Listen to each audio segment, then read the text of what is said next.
Gusto na po ang roomie namin kabang ano na po ito, Grand Rapids, yung Batavia, ito po ay yung Iceberg, ito Ah, po ay Olga Red, ay oo. ano po yan, yung Oaklip, Oklip. opo, ito po ang Olga Red, tapos po ay, ano po pa ang brand namin dyan, Pero ito po yan, yung Cristalex, okay. mm.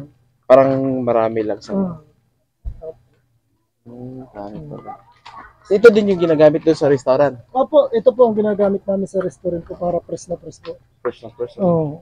Siya po ang pag kailangan po nila, pupunta sa akin, kukuha ko ng ano dito, yun po ang gagamitin sa resto. Ah,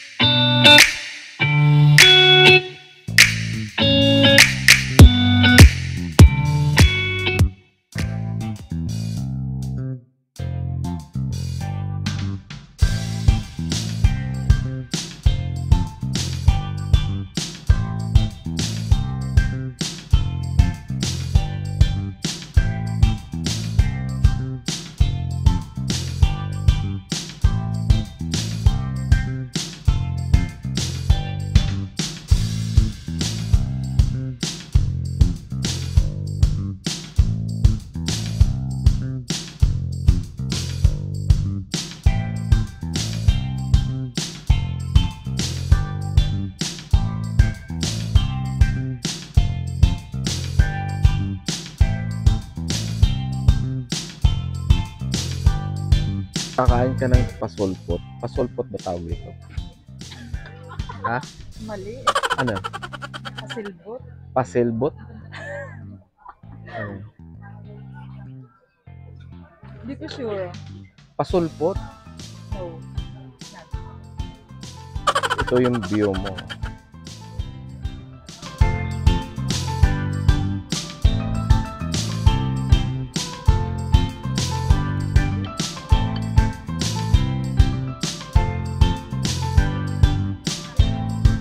Sarap.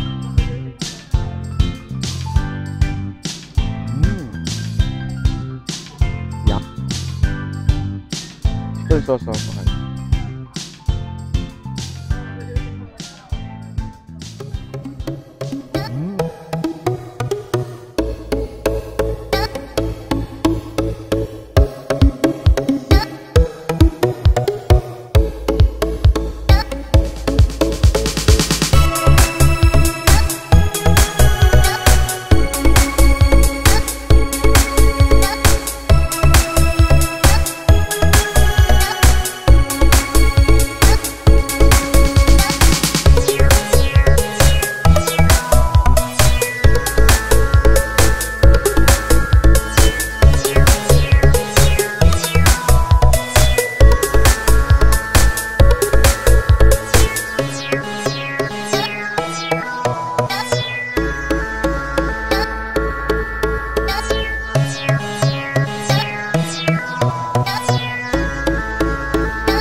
Sir, nag-umpisa po kami ay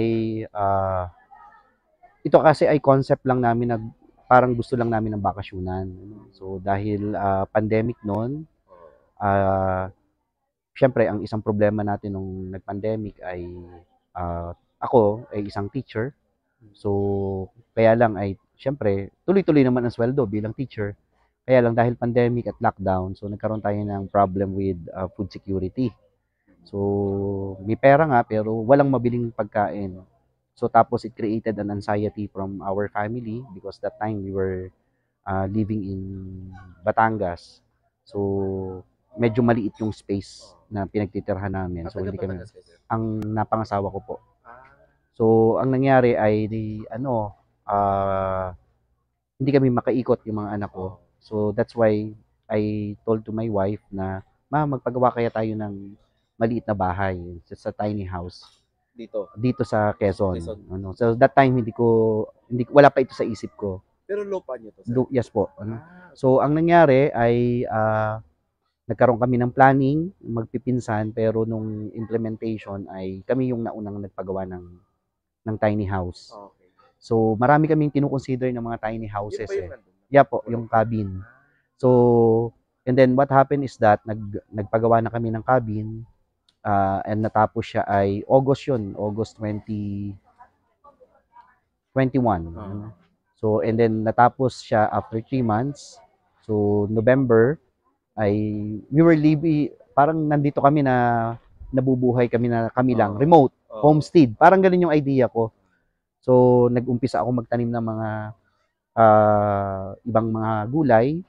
Pero that time, last December, nag-decide yung pinsan ko, nag-suggest kung pwedeng makapagtanim ng lettuce. So itong business na to, sir, is family business? Yes, family business. So, kasi itong half hectare property ay hahatiin pa ito sa 5. Okay. So, kaya ang nangyari ay nung nagtanim kami ng lettuce, and then harvest time ay nag-decide yung pinsan ko na kung pwede daw ay ipa-lettuce picking. So, nag-lettuce picking kami. Tapos noon ay nag-viral na kami sa internet. So, dumadami na ang guests. So, I decided na parang mag-offer kami ng food. Kaya lang, syempre, that time hindi kami confident sa food. So, parang sabi ko, mag-coffee na lang kaya. Coffee muna. So, I enrolled sa ng barista. So, from the teacher, then yeah, nag-aaral ka oo, ng barista. nag-aral ako ng barista. So, pagka ano ko ng barista, unang training ko pa lang, that was 6 weeks training. Unang araw ko pa lang ng training, kinabukasan nag-open na kami. Wow. So, every training ko, dagdag kami ng dagdag ng menu. So, and then, coffee na lang ang sineserve namin ng February. Tapos maraming pumupunta dito. And then, sooner or later, people started to look for other variety of food. So, we introduced all-day breakfast. And Yeah. then, sumunod na po yung mga other menu. Medyo naging madali para sa amin ang transition. It's because we were concessionaire also of a canteen in Batangas City sa school.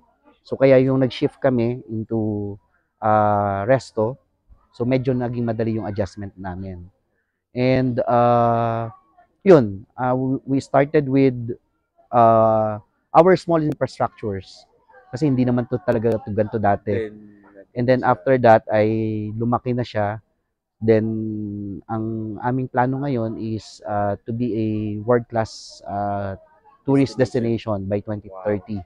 So, and part ng aming direction is sa ngayon, ang ano lang talaga namin, ang target is to be a leading farm tourism in Quezon. So, pero parang sabi ko na-attain na namin yun kasi we have various exposure in national media and also in social media, just like you as a influencer. So, pero ang dinedevelop pa rin namin talaga, nire-retain pa rin namin yung pagka-farm. Okay. So pagdating sa farmer, sir, pinag-aralin din yan? Yes, sir. Kasi syempre, ang isang pinaka-importante kasi as farm operator is you really need to know the technical know-how. So, right now, our direction is to have a smart farming. So, yung farming with precision, it's because we realize na meron kasing akong tinatawag dyan theoretical and also practical reason. Yung theoretical reason ay una, kasi our efforts here in BUDEC is also community development. So na-realize ko na dito sa Mamala, yung cycle of poverty, isinasali na lang ng mga magulang sa kanilang mga anak. Una kasi dati nun wala pa kasi malaki kasi yung epekto ng schooling sa development ng community. So dati dito sa Mamala, ang school lang ay elementary school. So pagka-graduate ng elementary, yung ibang mga magulang hindi na nila pinapapasok ang kanilang mga anak kasi ang katwiran nila, magpa-farming din naman. So, and then nung nagka-high school ngayon, pinapapasok na nila. Pero doon mo nakita yung tapos parang yung mga farmers nakita ko yung masyadong vulnerable group. Hindi naman natin maididina yan. Sila yung nagpo-provide sa atin ng pagkain, pero sila yung nasa vulnerable group. Kasi may dalawa tayo kasing klase ng farmers. Meron tayong mamumuhunan at meron din tayong sila yung direktang nagtatrabaho sa lupa. Okay. So, ang mas apektado yung direktang nagtatrabaho sa lupa. Ganun. Dahil swerduhan mo lang sila arawan. Oh. So, pag hindi mo sila kailangan, wala silang sweldo. So, ibig sabihin, yung farmer natin, walang job security. So, tapos, minsan pag kailangan mo man, ay uulan ng malakas.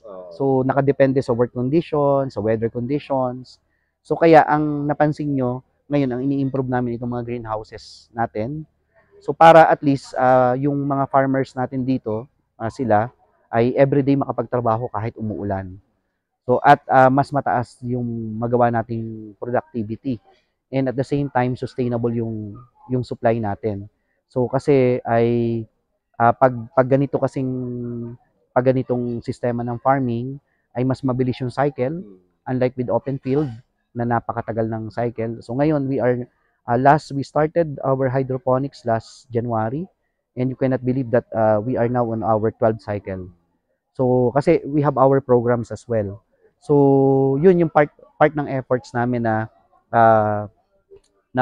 namin para at least mapabago din namin yung community. And eventually, sooner or later, part ng aming plan is to be a learning agricultural site. So sir, yung bukod dito sa mga iba-ibang klase ng mga lettuce, ano pa bang mga tinatanim niyo dito? Right now, ang focus talaga namin is lettuce. The reason behind it's because unang-una ay ito yung medyo madaling high value crops. Parang we cannot afford na mag-plant kami ng mga other crops just like pechay. Ang reason ay una, medyo mura-mura kasi yung pechay, mahirap ibenta ng medyo mahal. Pero right now we are trying our also crops, mga other crops. So as you can see here, these are our trials, We have our bell pepper. So ano to sir, yung pinagmulan is yan ay kasi ang concept talaga namin sir din is farm to table. So, ang hinahanap namin ngayon dito ay kung ano yung kailangan naming ingredients, siya yung itatanim namin. So, kaya mapapansin mo, meron tayong mga herbs, meron tayong bell pepper, talagang kailangan namin. So, all that is local, Local, seeds, galing yan doon sa una namin binili. Okay. So, bumibili kasi kami ng bell pepper pa. So, tapos ang ginawa namin, ang ginawa ng mga staff ko, nag-testing. Pero right now, we are trying a different nutrient solution here. And also dito sa ating cucumber. So this one is cucumber, And we are also trying to grow flowers, begonia here, So nag-grow na rin kami ng flowers para at least yung farm tourism aspect ay makita kasi part ng direction namin yung what to see aspect. So aside from the view, ano yung pwedeng makita, we have our lettuces. But aside from our lettuces, nagtatry kami na mag-grow ng mga iba-ibang mga flowers. Dati bumibili kami ng mga flowers, then eventually binebenta rin namin. Kaya lang ay medyo mas mahal. So kaya ngayon we decided na kami na rin yung mag-grow. So ito yung trial pa rin, pero it's still a trial, ito first time ko makikita kung ano nang nangyari. So ito yung mga tanim pa rin namin ngayon. So ito siya. Paano pa lang to, medyo matagal kasing palakihin ang flowers, pero meron na kami dong malalaki. This one, meron kami dito mga